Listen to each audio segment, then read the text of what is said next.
এপাহি গোলাপ মৰুভূমিত ফুলিছে কিয় মোৰ সপোন এটি তৰা ডাৱৰেনো থাকিছে কিয় মোৰ জীৱন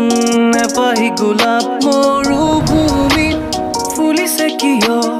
মোৰ সপোন এটি তৰা ডাৱৰেনো থাকিছে কিয়